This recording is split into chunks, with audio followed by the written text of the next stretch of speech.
ദശകം 90 വിഷ്ണു മഹത്വ സ്ഥാപനം.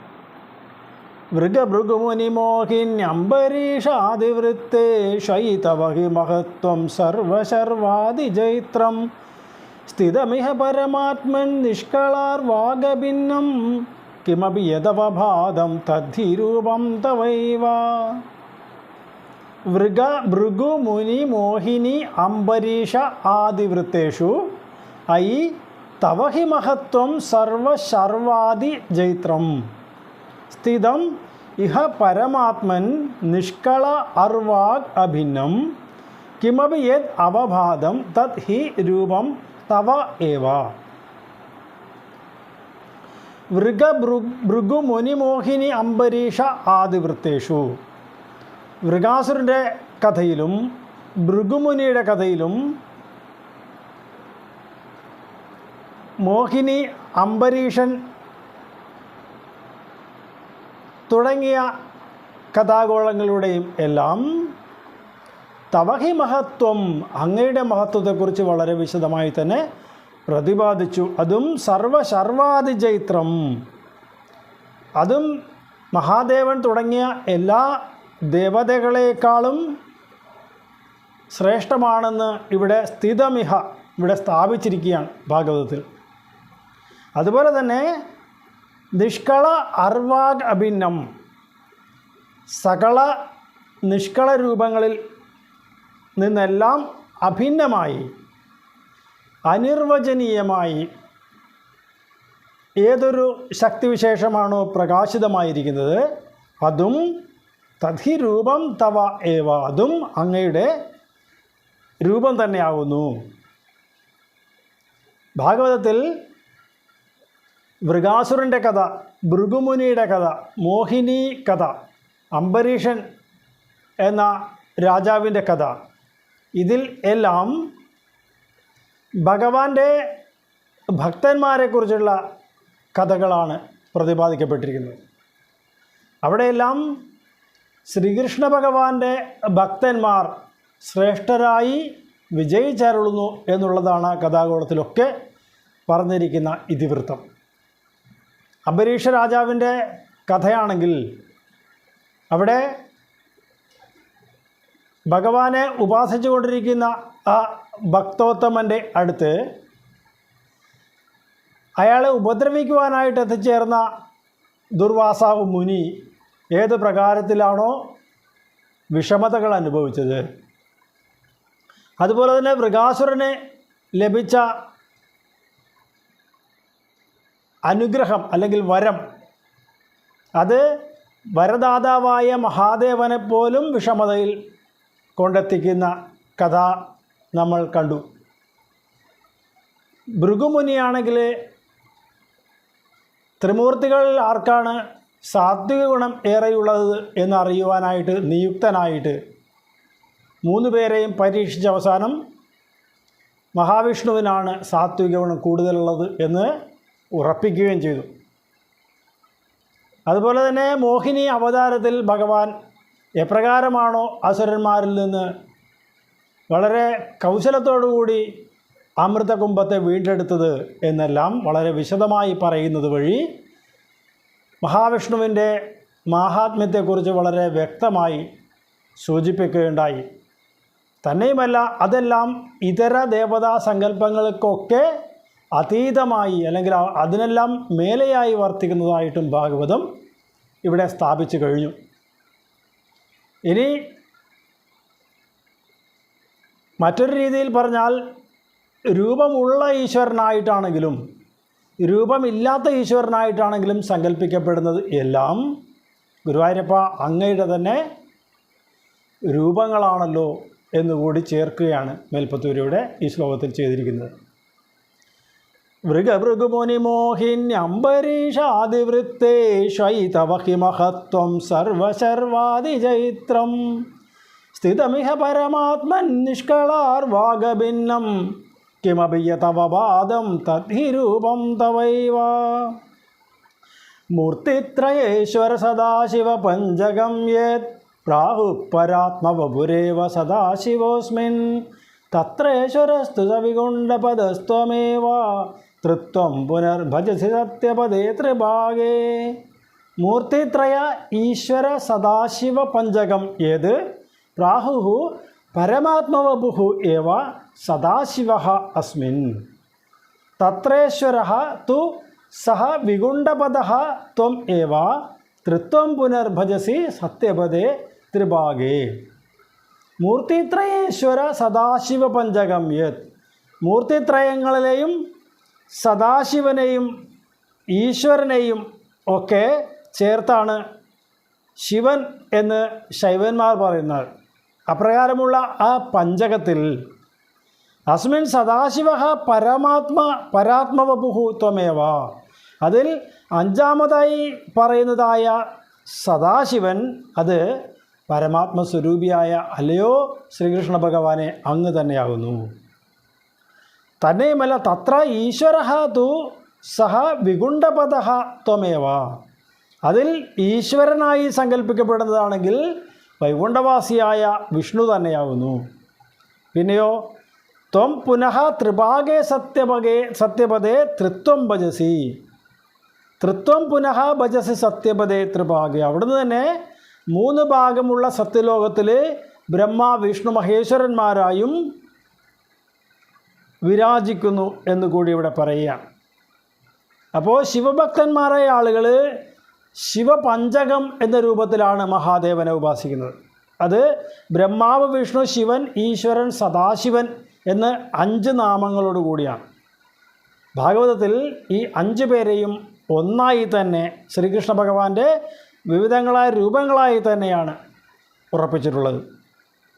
അതിൽ സദാശിവൻ എന്ന് പറഞ്ഞാൽ പരമാത്മസ്വരൂപനും ഈശ്വരൻ വൈകുണ്ഠവാസിയായ മഹാവിഷ്ണുവും സത്യലോകത്തിൽ ഇരുന്നുകൊണ്ട് സൃഷ്ടിസ്ഥിതി സംഹാരങ്ങളൊക്കെ നിർവഹിക്കുന്നതായ ബ്രഹ്മ വിഷ്ണു മഹേശ്വരന്മാരായും ഒക്കെ ഇരിക്കുന്നത് അല്ലയോ ഭഗവാനെ അങ്ങ് തന്നെയാകുന്നു എന്നാണ് മേൽപ്പത്തൂരിലൂടെ പറയുന്നത്.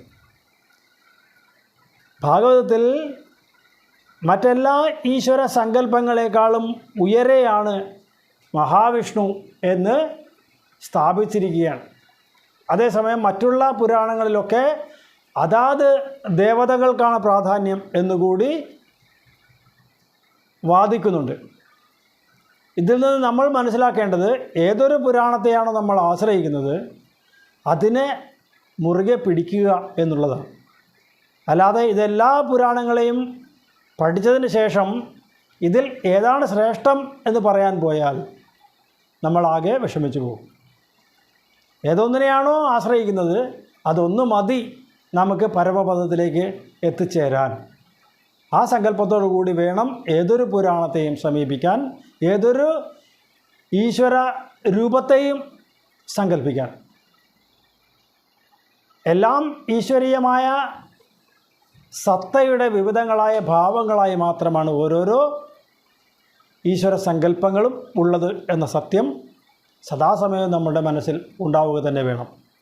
അല്ലെങ്കിൽ പലപ്പോഴും നമ്മൾ അബദ്ധവശാലാണെങ്കിലും ഭേദരൂപങ്ങളൊക്കെ ഈ പരമാത്മാവിനെ സങ്കല്പിച്ചാൽ അവിടെ എപ്രകാരത്തിലാണോ ആ ദക്ഷന്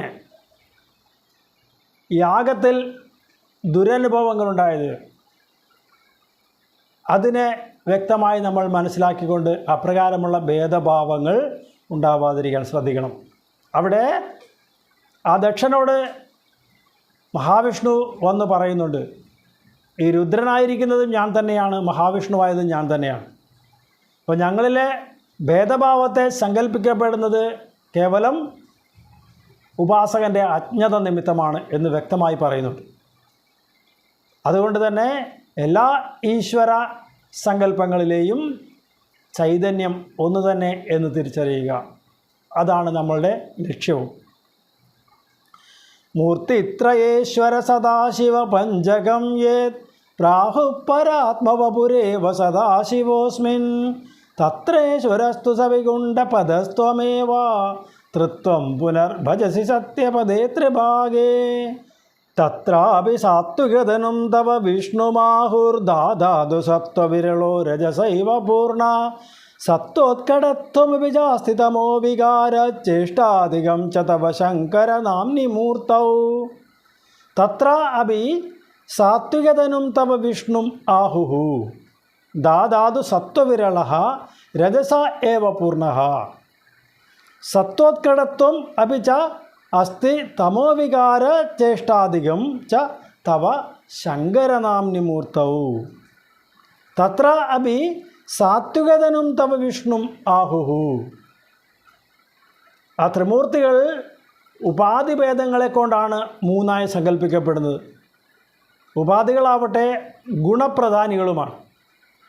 അത് സത്വ രജ തമോ ഗുണങ്ങളുടെ പ്രാധാന്യം അല്ലെങ്കിൽ അതിൻ്റെ ഏറ്റക്കുറച്ചിലുകൾ അനുസരിച്ചുള്ള മൂർത്തിഭേദങ്ങളായിട്ടാണ് ബ്രഹ്മ വിഷ്ണു മഹേശ്വരന്മാരെ സങ്കല്പിക്കപ്പെട്ടിട്ടുള്ളത്.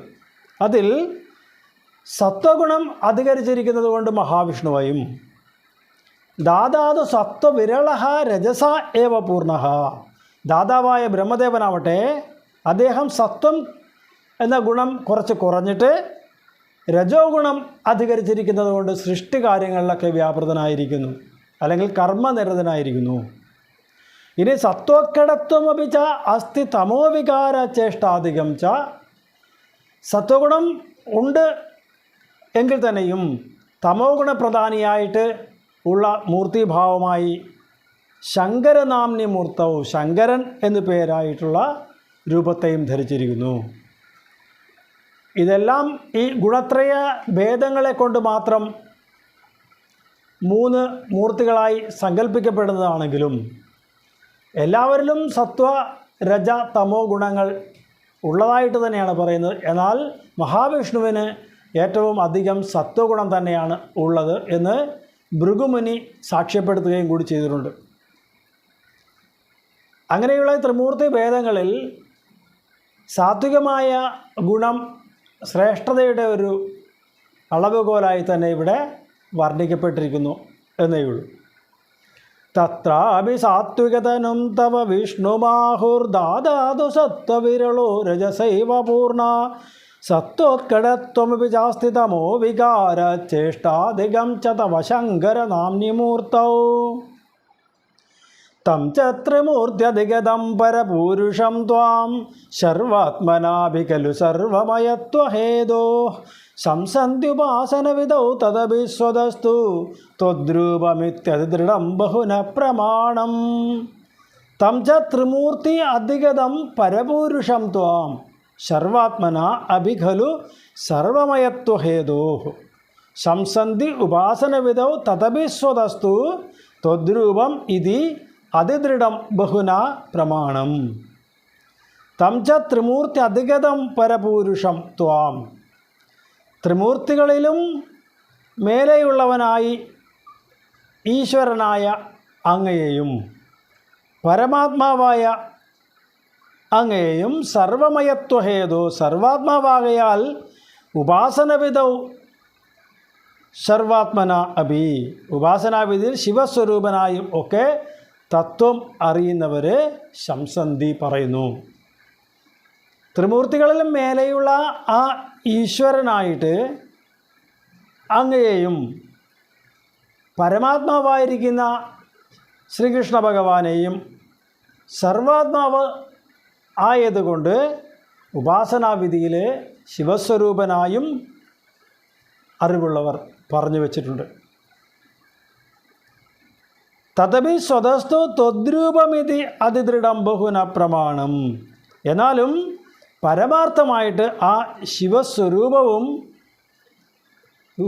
ശ്രീകൃഷ്ണ ഭഗവാനെ അങ്ങയുടെ സ്വരൂപം തന്നെയാണ് എന്ന് ഉറപ്പിക്കുന്നതായ ധാരാളം പ്രമാണങ്ങളും ഉണ്ട് എന്നാണ് ഇവിടെ മേൽപ്പത്തൂർ സ്ഥാപിക്കുന്നത്. അത് ശൈവന്മാരാണെങ്കിൽ ത്രിമൂർത്തികളിലും മേലെ സദാശിവനായിട്ടും പിന്നെ ബ്രഹ്മാണ്ടവും നിറഞ്ഞു കവിഞ്ഞു നിൽക്കുന്ന പരമാത്മാവായ ഈശ്വരനായും ഒക്കെ ആരാധിക്കുന്ന ശിവൻ സർവദേവതാ സ്വരൂപനായിരിക്കുന്ന ഗുരുവായൂരപ്പ അങ്ങ് തന്നെയാകുന്നു എന്ന് തത്വമറിയുന്നവർ പറഞ്ഞിട്ടുണ്ട്. ഭക്തന്മാരുടെ അഭീഷ്ടം അനുസരിച്ച് ശിവനായും ശക്തിയായും വിഷ്ണുവായും ഒക്കെ ഓരോരോ രൂപം സ്വീകരിച്ചിരിക്കുന്നു എന്നാണ് അറിവുള്ളവർ പറയുന്നത്. പക്ഷേ അതും അല്ലയോ ഗുരുവായൂരപ്പ അങ്ങയുടെ രൂപഭേദങ്ങൾ തന്നെയാകുന്നു. കാരണം ഭഗവത്ഗീതയിൽ പറയുന്നു, യോ യോ യാം യാം തനും ഭക്ത ശ്രദ്ധയാർച്ചിതുമിച്ഛതി തസ്യാചലാം ശ്രദ്ധാം താമേവ വിദദാമി അഹം. ഏതൊരു ഭക്തനും ഏതൊരു ദേവതാ സങ്കല്പത്തെ ഉദ്ദേശിച്ചുകൊണ്ട് ശ്രദ്ധയോടുകൂടി ഉപാസിക്കുന്നുവോ അവർക്ക് അചഞ്ചലമായ ആ ദേവതയിലുള്ള ഭക്തിയെ ഞാൻ തന്നെയാണ് നൽകുന്നത്. അല്ലാതെ അതാത് ദേവതകളല്ല എന്നാണ് ഇവിടെ ഭഗവത്ഗീതയിൽ സ്ഥാപിച്ചിരിക്കുന്നത്. അതുകൊണ്ട് എല്ലാ ദേവതാ സങ്കല്പങ്ങളുടെയും ആധാരമായിരിക്കുന്നതും ഗുരുവായൂരപ്പ അങ്ങ് തന്നെയാണ് എന്ന് പറയുന്നു. നമ്മൾ ഏതേത് ദേവതകളെ ഉപാസിച്ചാലും അത് അവസാനം മഹാവിഷ്ണുവിലേക്ക് എത്തിച്ചേരുന്നു എന്നുകൂടി പ്രമാണമുണ്ട്. ആകാശാത് പതിതം തോയം യഥാ ഗച്ഛന്തി സാഗരം സർവദേവ നമസ്കാരം കേശവം പ്രതി ഗച്ഛതി. എങ്ങനെയാണോ ആകാശത്തിൽ നിന്ന് വീഴുന്ന ജലം പർവ്വതത്തിൽ നിന്ന് ഉദ്ഭവിക്കുന്ന നദികളായിട്ട് അവസാനം അത് സമുദ്രത്തിലേക്ക് ചേരുന്നത്, അതുപോലെ ഏതേത് ദേവതകളെ നമ്മൾ ഉപാസിച്ചാലും അതെല്ലാം അവസാനം എത്തിച്ചേരുന്നത് മഹാവിഷ്ണുവിലേക്കാണ് എന്നുകൂടി ഇവിടെ സ്ഥാപിക്കുന്നു. തം ചത്രിമൂർത്യധിഗതം പരപൂരുഷം ത്വാം സർവാത്മനാഭി ഖലു സർവമയത്വഹേതോ ശംസന്ത്യുപാസനവിധൗ തദഭിസ്വദസ്തു ത്വദ്രൂപമിത്യതിദൃഢം ബഹുന പ്രമാണം. ശ്രീശങ്കരോപി ഭഗവാൻ സകലേഷു താവത് ത്വാമേവ മാനയതി യോ നഹി പക്ഷപാതി ത്വന്നിഷ്ടമേവ സഹി നാമ സഹസ്രകാദി വ്യാഖ്യത് ഭവസ്തുതി പരം ച ഗതിം ഗതോന്തേ. ശ്രീശങ്കരഃ അപി ഭഗവാൻ സകലേഷു താവത് ത്വാമേവ മാനയതി യഹ നഹി പക്ഷപാതി ത്വന്നിഷ്ടമേവ സഹി നാമസഹസ്രകാദി വ്യാഖ്യത് ഭവസ്തുതി പരം ച ഗതിം ഗതഃ അന്തേ. ശ്രീശങ്കരഃ അപി ഭഗവാൻ, ശങ്കരാചാര്യ സ്വാമികളും സകലേഷു സകലന്മാരിൽ വച്ചിട്ട് ത്വാമേവ മാനയതി അങ്ങയെ തന്നെയാണ് ബഹുമാനിക്കുന്നത്. യഹ നഹി പക്ഷപാതി, അതിനെ അല്ലെങ്കിൽ അദ്ദേഹത്തിന് ഒരു പക്ഷപാതിത്വം ഇല്ല. ത്വന്നിഷ്ടമേവ സഹി നാമസഹസ്രകാദി വ്യാഖ്യാത്, വിഷ്ണു സഹസ്രനാമം ഒക്കെ വ്യാഖ്യാനം ചെയ്ത ശ്രീ ശങ്കരാചാര്യർ അതും വിഷ്ണുപരമായി തന്നെയാണ് നിർവഹിച്ചത്. ഭവസ്തുതി പരം ച ഗതിം, അതും ഭഗവാനെ സ്തുതിച്ചുകൊണ്ട് ഗതിം ഗതഃ അന്തേ, അവസാന കാലത്ത് മഹാവിഷ്ണുവിനെ ഭജിച്ചുകൊണ്ട് തന്നെയാണ് അദ്ദേഹം ശരീരം ഉപേക്ഷിച്ചത് എന്നുകൂടി പറയുന്നു.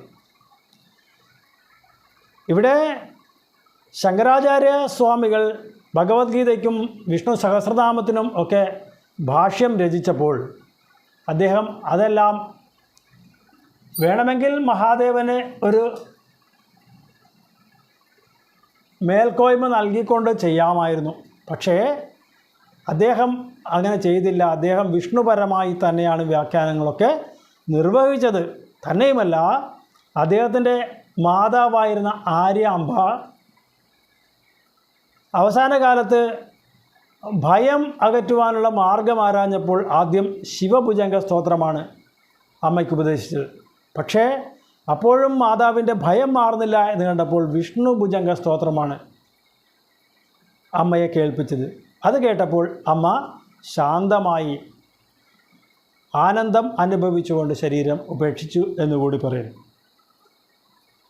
അവിടെയും മഹാവിഷ്ണുവിൻ്റെതായ ശ്രേഷ്ഠതയെക്കുറിച്ച് ഒന്നുകൂടി ഉറപ്പിക്കുന്നതായിട്ട് നമുക്ക് ശ്രീ ശങ്കരാചാര്യരുടെ അനുഭവത്തിൽ നിന്നും പഠിക്കേണ്ടതുണ്ട് എന്നുകൂടി പറയുകയാണ് മേൽപ്പത്തൂർ. ശ്രീശങ്കരോപി ഭഗവാൻ സകലേഷു താവത് ത്വാമേവ മാനയതി യോ നഹി പക്ഷപാതി ത്വന്നിഷ്ടമേവ സഹി നാമ സഹസ്രകാദി വ്യാഖ്യാത് ഭവസ്തുതി പരം ച ഗതിം ഗതോന്തേ. മൂർത്തിത്രയാധികമുവാച മന്ത്രശാസ്ത്രസ്യാദൗ കളായ സുഷമം സകലേശ്വരം ത്വാം ധ്യാനം ച നിഷ്കളമസൗ പ്രണവേ ഖലു ത്വാമേവ തത്ര സകളം നിജഗാദനാന്യം. മൂർത്തിത്രയ അധികം ഉവാച ച മന്ത്രശാസ്ത്രസ്യ ആദൗ കളായ സുഷമം സകലേശ്വരം ത്വാം ധ്യാനം ച നിഷ്കളം അസൗ പ്രണവേ ഖലു ഉക്ത്വാ ത്വാമേവ തത്ര സകളം നിജഗാദനാന്യം. മൂർത്തിത്രയാധികം ഉവാച ച മന്ത്രശാസ്ത്രസ്യ ആദൗ. ഈ മന്ത്രശാസ്ത്രം രചിക്കുന്നതിൻ്റെ ആരംഭത്തിൽ അദ്ദേഹം മൂർത്തിത്രയാധികം ഉവാച, ഈ ത്രിമൂർത്തികൾക്ക് മേലെയുള്ളവനായിട്ട് ആദൗ കളായ സുഷമം സകലേശ്വരം ത്വാം, അവിടെ കായാമ്പു വർണ്ണം ഉള്ളവനായിട്ടും സകലേശ്വരം എല്ലാത്തിൻ്റെയും നിയന്താവും ആയി സങ്കല്പിക്കപ്പെടുന്നത് അല്ലയോ ഗുരുവായൂരപ്പ അങ്ങേ തന്നെയാകുന്നു. ധ്യാനം ച നിഷ്കളം അസൗ പ്രണവേ. പ്രണവോപാസന ചെയ്യുമ്പോൾ ധ്യാനിക്കേണ്ടതായ ആ നിഷ്കള രൂപം അല്ലെങ്കിൽ അരൂപമായിരിക്കുന്ന രൂപത്തെ സങ്കല്പിക്കുമ്പോൾ അവിടെ പറയുന്നതും അല്ലയോ ഭഗവാനെ അങ്ങയെ തന്നെയാകുന്നു. പിന്നെ ത്വാമേവ തത്ര സകളം, രൂപത്തോടു കൂടിയിരിക്കുന്ന ഈശ്വര സങ്കല്പമായാലും ഗുരുവായൂരപ്പ അതും അങ്ങ് തന്നെയാണ്. നിജഗാത ന അന്യം, മറ്റൊരു രൂപത്തെ പറഞ്ഞിട്ടുമില്ല. മന്ത്രശാസ്ത്ര ഗ്രന്ഥം രചിക്കുമ്പോൾ ഈ ആചാര്യസ്വാമി ഇഷ്ടദേവതാ വന്ദനം ചെയ്യുമ്പോൾ കായാമ്പൂവിൻ്റെ മനോഹാരിതയുള്ളതായ പരമാത്മ സങ്കല്പത്തിലേക്ക് എത്തുന്നത് അല്ലയോ ശ്രീകൃഷ്ണ ഭഗവാനെ അങ്ങയെ സങ്കല്പിച്ചിട്ട് തന്നെയാണ്. അല്ലാതെ ഈ കായാമ്പൂവിൻ്റേതായ വർണ്ണത്തെക്കുറിച്ച് മറ്റ് ദേവതകളെ ഒരിക്കലും വിശേഷിപ്പിക്കാറുമില്ല. ഇനി നിഷ്കളമായിട്ട് സങ്കല്പിക്കുകയാണെങ്കിൽ അവിടെയും പ്രണവോപാസനയിൽ സങ്കല്പിക്കപ്പെടുന്നതായ രൂപം ആ രൂപമില്ലാത്ത ഈശ്വരനായ ഗുരുവായൂരപ്പ അങ്ങേ തന്നെയാകുന്നു. അപ്പോൾ സകളനായും നിഷ്കളനായും ഒക്കെ ഉപാസിതനായിരിക്കുന്ന അല്ലയോ ഗുരുവായൂരപ്പ അങ്ങല്ലാതെ മറ്റൊരു ഈശ്വര സങ്കല്പം ഇല്ല എന്ന് തന്നെ ഇവിടെ മേൽപ്പത്തൂർ സ്ഥാപിക്കുന്നു. മൂർത്തിത്രയാധികമുവാച മന്ത്രശാസ്ത്രസ്യാദൗ കളായ സുഷമം സകലേശ്വരം ത്വാം ധ്യാനം ച നിഷ്കളമസൗ പ്രണവേ ഖലു ത്വാമേവ തത്ര സകളം നിജഗാദനാന്യം. സമസ്തസാരേ ച പുരാണസംഗ്രഹേ വിസംശയം ത്വന്മഹിമൈവ വർണ്യതേ ത്രിമൂർത്തിയുക് സത്യപദത്രിഭാഗത പരം പദം തേ കഥിതം ന ശൂലിനാ. സമസ്തസാരേ ച പുരാണസംഗ്രഹേ വിസംശയം ത്വന്മഹിമ ഏവ വർണ്യതേ ത്രിമൂർത്തിയുക് സത്യപദത്രിഭാഗത പരം പദം തേ കഥിതം ന ശൂലിനഃ. സമസ്തസാരേ ച പുരാണസംഗ്രഹേ, എല്ലാ പുരാണങ്ങളുടെയും സാരാംശത്തിൽ പുരാണ സംഗ്രഹമായി പറയുന്ന എല്ലായിടത്തും യാതൊരു സംശയവുമില്ലാത്ത വിധത്തിൽ ഗുരുവായൂരപ്പ അങ്ങയുടെ പ്രാധാന്യത്തെക്കുറിച്ച് അങ്ങയുടെ മഹാത്മ്യത്തെക്കുറിച്ച് വ്യക്തമായി വർണ്ണിച്ചിരിക്കുന്നു. അതും ത്രിമൂർത്തിയുക് സത്യപദ ത്രിഭാഗത, ഈ ത്രിമൂർത്തികളുടെ സ്ഥാനമായി സങ്കല്പിക്കപ്പെടുന്നതായ സത്യലോകത്തിൽ അവിടെ ത്രിഭാഗത, മൂന്ന് പേരും ഇരിക്കുന്നതായ സ്ഥാനങ്ങൾ, ബ്രഹ്മ വിഷ്ണു മഹേശ്വരന്മാരെ വിരാജിക്കുന്ന സ്ഥാനങ്ങളൊക്കെ ആ സത്യലോകത്തിലാണ് പറഞ്ഞിരിക്കുന്നത്. അതിനും മേലെയായിരിക്കുന്നതാണ് വൈകുണ്ഠമാകുന്ന ഭഗവാന്റെ സ്ഥാനം. എന്നാലോ മഹാദേവനൊരു കൈലാസം ഉണ്ട്, അത് ഉന്നതമാണ്, ഉയർന്നതാണ് എന്നൊരു സങ്കല്പം ശരിയല്ല എന്നുകൂടി ഇവിടെ സൂചിപ്പിക്കുകയാണ്. നമുക്കറിയാം 88-ാം ദശകം നോക്കിയപ്പോൾ അവിടെ സന്താനഗോപാലം എന്ന കഥാഗോളത്തിൽ ബ്രാഹ്മണൻ്റെ പുത്രന്മാരെ തിരികെ കൊണ്ടുവരാൻ സാധിച്ചില്ലെങ്കിൽ ഞാൻ ആത്മത്യാഗം ചെയ്യും എന്ന് പ്രതിജ്ഞയെടുത്ത അർജുനൻ ബ്രാഹ്മണൻ്റെ പുത്രന്മാരെ സംരക്ഷിക്കാൻ സാധിക്കാതെ വന്ന അർജുനൻ ആത്മാഹുതി ചെയ്യാൻ ഒരുങ്ങി നിൽക്കുമ്പോൾ ശ്രീകൃഷ്ണ ഭഗവാൻ സുസ്മേരവദനായി വന്ന് അർജുനനെ കൂട്ടിക്കൊണ്ട് പോകുന്നതും ഈ വൈകുണ്ഠപദത്തിലേക്കാണ് എന്ന് പറയുന്നു. അത് ഈ ബ്രഹ്മാണ്ടത്തിനും പുറത്തായി സ്ഥിതി ചെയ്യുന്നതാണ് വൈകുണ്ഠം എന്നുകൂടി ഇവിടെ അനുസ്മരിച്ചിരിക്കുന്നു. അതുകൊണ്ട് മഹാവിഷ്ണുവിൻ്റെ സ്ഥാനം അല്ലെങ്കിൽ വൈകുണ്ഠം മറ്റെല്ലാ ദേവതകളുടെ സ്ഥാനത്തേക്കാളും ഉന്നതമാണ് എന്നുകൂടി സ്ഥാപിക്കുകയാണ് ഈ ശ്ലോകത്തിൽ ചെയ്തിരിക്കുന്നത്. സമസ്തസാരേജ പുരാണസംഗ്രഹേ വിസംശയം തന്മഹിമൈവ വർണ്യതേ ത്രിമൂർത്തിയുഗ് സത്യപദത്രിഭാഗത പരം പദം തേ കഥിതം ന ശൂലിനാ യദ്ബ്രാഹ്മകൽപ ഇഹ ഭാഗവതദ്വിതീയ സ്കന്ധോദിതം വപുരനാവൃതമീശധാത്രേ തസ്യൈവ നാമ ഹരിശർവമുഖം ജഗാദ ശ്രീമാധവ ശിവപരോപി പുരാണസാരേ യത് ബ്രാഹ്മകൽപൈഹ ഭാഗവത ദ്വിതീയസ്കന്ധോദിതം വപുഃ അനാവൃതം ഈശധാത്രേ തസ്യ ഏവ നാമ ഹരി സർവമുഖം ജഗാദ ശ്രീമാധവ ശിവപരഃ അപി പുരാണസാരേ യത് ബ്രാഹ്മകൽപൈഹ ഭാഗവത ദ്വിതീയസ്കന്ധോദിതം വപുഃ. ബ്രാഹ്മകൽപ്പത്തിൽ ഇവിടെ ഭാഗവതത്തിൻ്റെ ദ്വിതീയ സ്കന്ധം, രണ്ടാമത്തെ സ്കന്ധത്തിൽ പറഞ്ഞിരിക്കുന്നതായ ഭഗവാന്റേതായ വപുസ്, അത് ധാതാവിനായിട്ട് അനാവൃതം കാണിച്ചു കൊടുക്കപ്പെട്ട ആ രൂപം, വിരാട് സ്വരൂപം, അത് തസ്യ ഏവ നാമ ഹരിശർവമുഖം ജഗാദ ശ്രീമാധവ, ശ്രീമാധവാചാര്യൻ ശിവപരഃ അപി, ശിവഭക്തനാണ് എന്നിട്ട് പോലും പുരാണസാരം എന്നുള്ള ഗ്രന്ഥത്തിൽ ഈ ഭാഗവതത്തിൻ്റെ രണ്ടാമത്തെ സ്കന്ധത്തിൽ പറയുന്ന വിരാട് സ്വരൂപത്തെ ഹരിയായും ഹരനായും ഒക്കെ പേര് കൊടുത്ത് മാധവാചാര്യർ പറഞ്ഞിട്ടുണ്ട് എന്നാണ് പറയുന്നത്.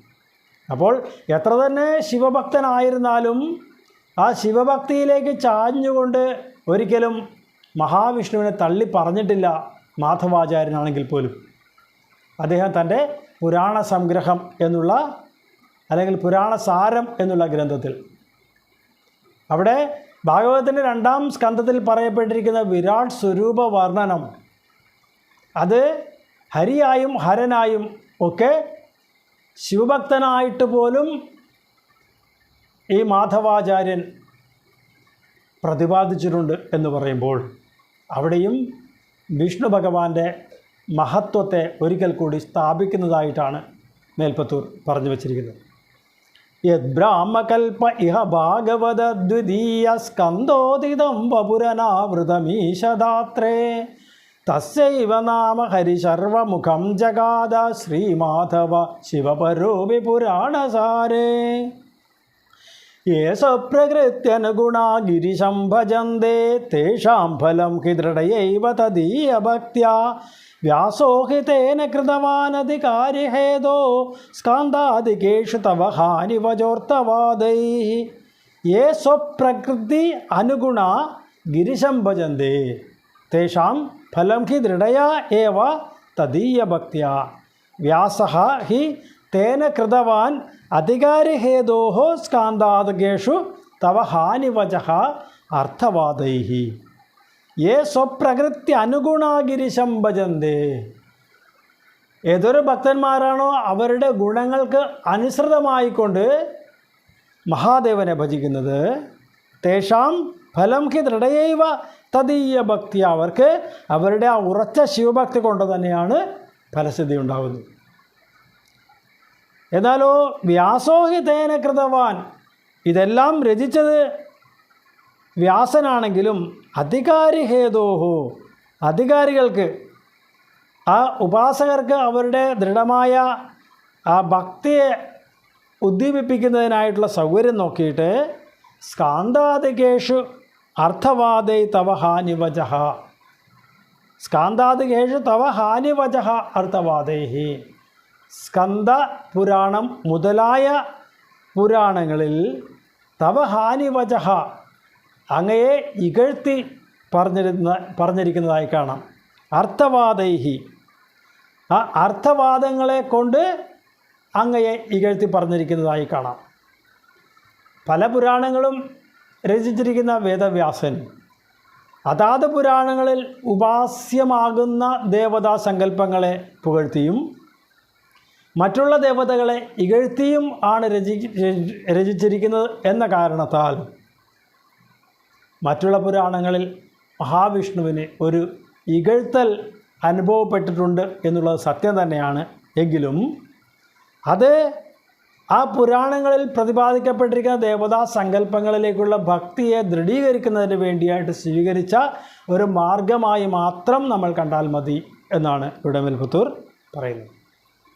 യേ സ്വപ്രകൃത്യനുഗുണാ ഗിരിശം ഭജന്തേ തേഷാം ഫലം ഹി ദൃഢയൈവ തദീയ ഭക്ത്യാ വ്യാസോ ഹി തേന കൃതവാനധികാരിഹേതോ സ്കാന്താദികേഷു തവ ഹാനിവജോർത്തവാദൈഃ ഭൂതാർത്ഥകീർത്തിരനുവാദവിരുദ്ധവാദൗ ത്രേതാർത്ഥവാദഗതയ ഖലു രോചനാർത്ഥാഃ സ്കാന്താദികേഷു ബഹവോത്ര വിരുദ്ധവാദാഃ ത്വത്താമസത്വപരിഭൂത്യുപശിക്ഷണാദ്യാ.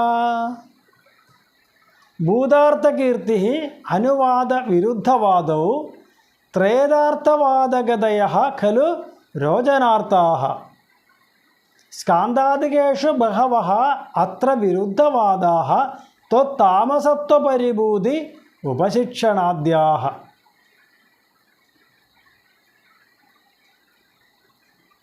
ഭൂതാർത്ഥകീർത്തി അനുവാദവിരുദ്ധവാദോ, ഭൂതാർത്ഥകീർത്തി സത്യമായതിനെ കീർത്തിക്കുക, അനുവാദ വിരുദ്ധവാദവും ഉള്ളതിനെ വിപരീതം പറയുക, അല്ലെങ്കിൽ വിരുദ്ധമായ ഗുണമില്ലെങ്കിലും ഉണ്ടെന്ന് കാണിക്കുക. ഇങ്ങനെയുള്ള 3 രീതിയിലാണ് അർത്ഥവാദം എന്ന് പറയുന്നത്. ത്രേതാർത്ഥവാദഗതയ 3 രീതിയിലാണ് അർത്ഥവാദം ഉള്ളത്. അതിൽ ഖലു രോചനാർത്ഥാഃ, ഏതോന്നിനെക്കുറിച്ചാണോ പറയുന്നത് അതിനെ പുകഴ്ത്തിക്കൊണ്ട് പറയുമ്പോൾ മറ്റുള്ളവയെ ഇകഴ്ത്തിക്കൊണ്ട് പറയുന്നത് ആ പുകഴ്ത്തുന്ന സങ്കല്പത്തിന് ശ്രേഷ്ഠത കാണിക്കുന്നതിന് വേണ്ടി മാത്രമാകുന്നു, അല്ലാതെ വാസ്തവത്തിൽ ഉള്ളതല്ല എന്ന് പറയുന്നു. അതുകൊണ്ട് സ്കാന്താദികേഷ ബഹവോത്ര വിരുദ്ധവാദാഹ, ഈ സ്കന്ദപുരാണം മുതലായ പുരാണങ്ങളിലൊക്കെ മഹാവിഷ്ണുവിന് തമോ ഗുണം ഉണ്ട്. താമസത്വ പരിഭൂതി, അങ്ങയ്ക്ക് തമോ ഗുണം ഉണ്ട് എന്ന് പറഞ്ഞിരിക്കുന്നത് വിരുദ്ധവാദമാകുന്നു. ഇല്ലാത്തതിനെ ഉണ്ട് എന്ന് കാണിക്കുന്ന ആ വാദഗതി മാത്രമാകുന്നു.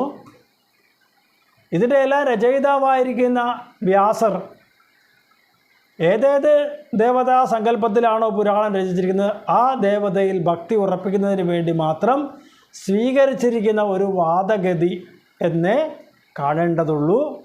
ഒരിക്കലും ഒരു ദേവതകളും താഴെയല്ല എന്നുള്ള സങ്കല്പത്തിലേക്ക് നമുക്ക് എത്തിച്ചേരുന്നതോടൊപ്പം തന്നെ മഹാവിഷ്ണുവിന് ഉന്നതമായൊരു സ്ഥാനം ഉണ്ട് എന്ന് ഭാഗവതം അടിവരയിട്ട് പറയുന്നതും കൂടി ഇവിടെ നമുക്ക് പറഞ്ഞു തരികയാണ് മേൽപ്പത്തൂർ. ഭൂതാർത്ഥകീർത്തിരനുവാദവിരുദ്ധവാദൗ ത്രേതാർത്ഥവാദഗതയ ഖലു രോചനാർത്ഥാഃ സ്കാന്താദികേഷു ബഹവോത്ര വിരുദ്ധവാദാ ത്വത്താമസത്വപരിഭൂത്യുപശിക്ഷണാദ്യാഃ. യത്കിഞ്ചിദപ്യവിദുഷാഭി വിഭോമയോക്തം തന്മന്ത്രശാസ്ത്രവചനാദ്യഭിദൃഷ്ടമേവ വ്യാസോക്തിസാരമയ ഭാഗവതോപഗീത ക്ലേശാൻ വിധൂയ കുരു ഭക്തിഭരം പരാത്മൻ.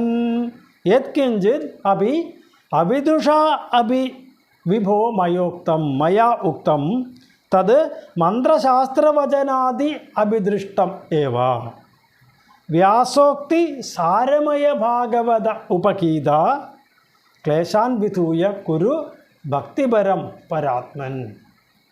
യത്കിഞ്ചിത് അഭി അവിദുഷാ അഭിമയാ ഉക്തം, ഞാൻ പറഞ്ഞത് എന്തെങ്കിലും എൻ്റെ അറിവില്ലായ്മ മൂലമാണെങ്കിൽ അത് തത് മന്ത്രശാസ്ത്രവചനാദി അഭിദൃഷ്ടമേവ, ആ പറഞ്ഞിരിക്കുന്ന കാര്യങ്ങളിലെല്ലാം മന്ത്രശാസ്ത്രവചനാദികൾ കണ്ടിട്ടുള്ളവ തന്നെയാകുന്നു, അല്ലാതെ എൻ്റേതായിട്ട് ഞാനൊന്നും ചേർത്തിട്ടില്ല എന്ന് മേൽപ്പത്തൂർ പറയുകയാണ്.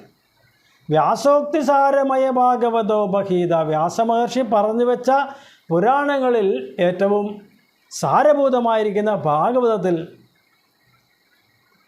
പ്രകീർത്തിക്കപ്പെടുന്ന അല്ലയോ ഗുരുവായൂരപ്പ, ക്ലേശാൻ വിധൂയ, എൻ്റെ ക്ലേശങ്ങളെയൊക്കെ മാറ്റി കുരു ഭക്തിപരം, എൻ്റെ ഭക്തിയെ ഉറപ്പിച്ചു തരണേ ഭഗവാനെ എന്ന് പ്രാർത്ഥിച്ചുകൊണ്ട് ഈ ദശകവും ഭഗവത്പാദത്തിൽ സമർപ്പിക്കുന്നു. യത്കിഞ്ചിദപ്യവിദുഷാഭി വിഭോമയോക്തം തന്മന്ത്രശാസ്ത്രവചനാദ്യഭിദൃഷ്ടമേവ വ്യാസോക്തിസാരമയ ഭാഗവതോപഗീത ക്ലേശാൻ വിധൂയ കുരു ഭക്തിഭരം പരാത്മൻ.